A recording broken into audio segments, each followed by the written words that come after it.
রাধা।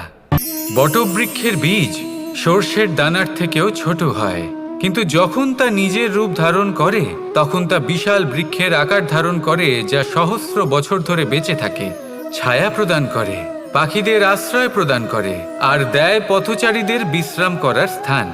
কেন? কারণ সেই ছোট বীজ তা মাটির ভেতরে গিয়ে নিজের খোলস ত্যাগ করে।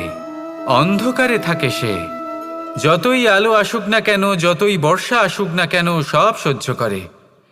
আর তারপরে একটা চারা গাছ অঙ্কুরিত হয়, তারপর ধীর গতিতে একটা বিশাল বৃক্ষতে পরিণত হয়। দেখুন, জীবনে কঠিন সময় আসে, এই জন্য নয় যে আপনি হার মেনে নেবেন, এই জন্য আসে যাতে আপনি ভবিষ্যৎ নির্মাণের জন্য নিজেকে তৈরি করতে পারেন। যদি কঠিন সময়ে আপনি ওই বীজের মতো দৃঢ় হয়ে থাকতে পারেন, তাহলে আপনিও একদিন সেই বিশাল বৃক্ষের মতো নিজের